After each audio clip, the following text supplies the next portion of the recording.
शिंदेंच्या शिवसेनेमुळे मुंबईत भाजपाचं नुकसान। शिंदेंनी जास्त जागा लढवल्याने स्ट्राईक रेटवर परिणाम। भाजप जास्त जागा लढवली असती तर 100हून अधिक जागा जिंकल्या असत्या। भाजपच्या राज्यातल्या नेत्यांची केंद्रीय नेतृत्वाकडे भूमिका। 30 जानेवारीला भाजपचाच महापौर होणार। भाजपच्या वरिष्ठ नेत्यांची माहिती। शिवसेनेच्या दबावतंत्राला बळी पडणार नाही। केंद्रीय नेत्यांची भूमिका। कुठलीही तडजोड होऊ शकत नाही। दिल्लीतल्या नेतृत्वाची भूमिका स्पष्ट। एसटी आरक्षण असल्यास मुंबईत ठाकरेंचा महापौर होण्याची शक्यता। एसटी आरक्षण आल्यास महायुतीला महापौर पद गमवावं लागण्याची चिन्ह। महायुतीकडे अनुसूचित जमातीचा एकही नगरसेवक नाही।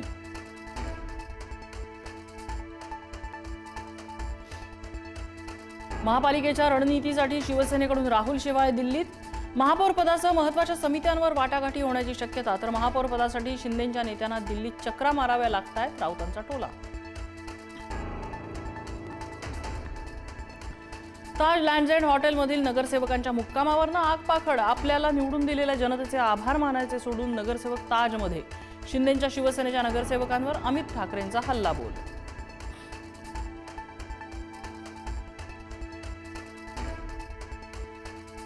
हॉटेल पॉलिटिक्सवरून राऊतांचा शिंदेंवर घणाघात। नगरसेवकांना हॉटेलमध्ये लपवून ठेवण्याची वेळ का येते? महापौर महायुतीचाच, मग सौदेबाजी का सुरू? राऊतांचा सवाल।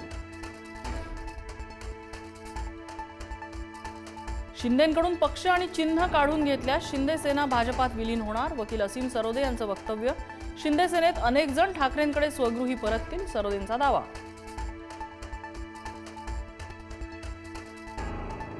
समाधान सरवणकरांनी पराभवाचं खापर फोडलं भाजपावर। भाजपच्या काही नेत्यांनी मला हरवावं यासाठी मेसेजेस केले। शिंदेंच्या शिवसेनेचे समाधान सरवणकर यांचा आरोप। माझ्या पराभवासाठी भाजपची वेगळी टोळी होती सक्रिय, सरवणकरांची टीका। मुंबई महापालिकेसाठी काँग्रेसचा गटनेता ठरला। गटनेतेपदी अशरफ आझमी यांच्या नावावर शिक्कामोर्तब। तर मुंबईतील काँग्रेस नगरसेवकांचा एक गट स्थापन।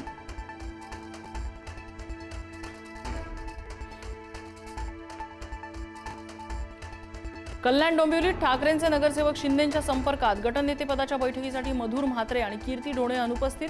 तर कोकण भवनात नोंदणीसाठी राहुल कोट आणि स्वप्नाली केने यांची दांडी।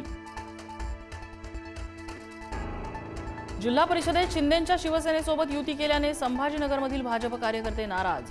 युती तोडण्याच्या मागणीसाठी स्थानिक भाजपचं आक्रमक आंदोलन। शिंदे सेने विरोधात घोषणाबाजी। चंद्रपुरात राजकीय वातावरण तापलं। काँग्रेसचे काही नगरसेवक भाजपाच्या संपर्कात असल्याचा मुनगंटीवारांचा दावा। तर आमचा कोणताही नगरसेवक कुणाच्याही संपर्कात नाही, विजय वडेट्टीवारांनी दावा फेटाळला।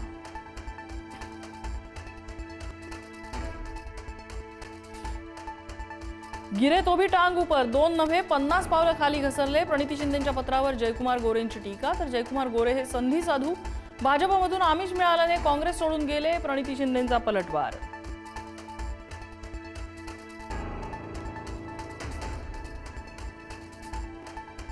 भास्कर जाधव पुन्हा नाराज असल्याची चर्चा। जिल्ह्यातलं माहित नाही, पण माझ्या मतदारसंघातील सगळ्या जागा मी जिंकेन।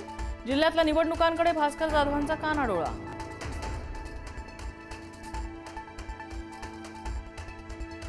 दावोसमध्ये मुख्यमंत्री देवेंद्र फडणवीसांचा डंका। पहिल्याच दिवशी 14,50,000 कोटींचे 19 सामंजस्य करार। 15 लाख रोजगार संधी, IT डेटा सेंटर, हरित ऊर्जा क्षेत्रामध्ये गुंतवणूक।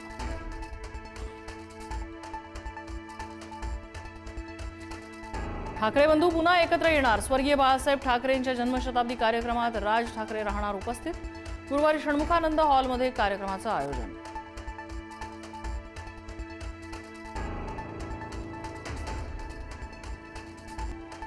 अकोला पालिकेत सत्ता स्थापनेसाठी नवीन राजकीय घडामोडी। शरद पवारांची राष्ट्रवादी भाजपसोबत जाण्याची शक्यता। भाजपला सत्ता स्थापनेसाठी 3 नगरसेवकांची गरज।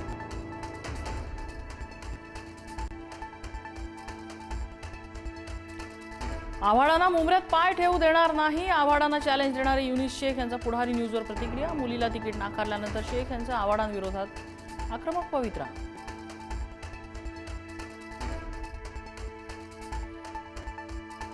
जळगावच्या सराफा बाजारात सोनं आणि चांदीच्या दरानं गाठला उच्चांक। सोन्याचे दर प्रति तोळा 1,51,000 तर चांदी प्रति किलो 3,21,000 रुपयांवर।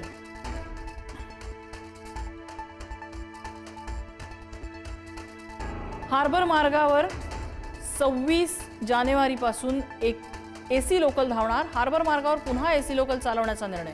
साध्या लोकल फेऱ्या रद्द केल्याने प्रवाशांचे हाल होण्याची शक्यता.